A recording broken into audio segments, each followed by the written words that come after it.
Well, just months after sports betting was legalized in our state, people placed over $1.8 billion in bets, according to the State Lottery Commission. And with the NFL season officially kicking off in just a couple of hours tonight, wagering is expected to spike nationwide. But with more wagering comes more risk of scams. CBS 17 investigative reporter Mary Smith is live outside of the Players Retreat. That's a popular sports bar in Raleigh. And you had a chance to talk with the Better Business Bureau about things that people can look out for.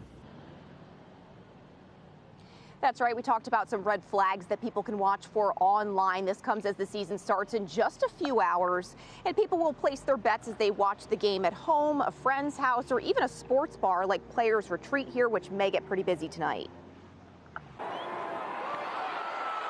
It's that time of year where people crowd their TV screens or phones to watch their favorite NFL team play. And the American Gambling Association projects people will spend even more this season on wagering in legal jurisdictions across the country. Their prediction, $30 billion. That also covers futures bets people place in May and June, preseason games, and yes, people actually bet on preseason games, and then regular season playoffs and the Super Bowl. That's an 8.5% increase from last season's estimate. Really what that says to us is growth is actually becoming a reflection of two important factors. One, growing consumer trust in legalized sports wagering.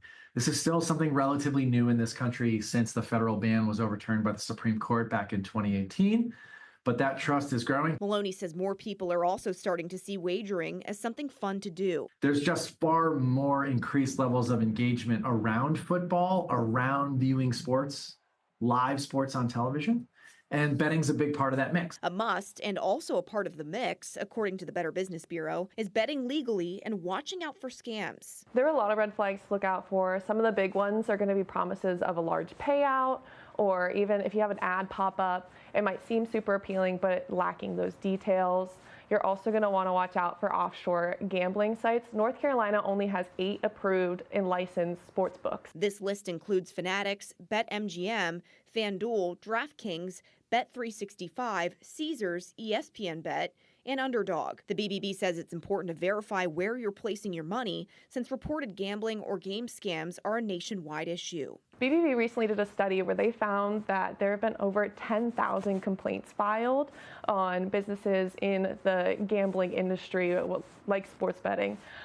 There's also been nearly 200 reports on our scam tracker in relation to these gambling scams since 2022. BBB says some red flags to look out for include promises about payouts, enticing ads with little or no details, businesses located abroad, games that are sweepstakes style, payments through cryptocurrency, typos, and questionable URLs. And of course, just a reminder, you must be at least 21 years old in order to place a bet. We're live in Raleigh tonight. Mary Smith, CBS 17 News. All right, Mary, thanks so much. Appreciate it.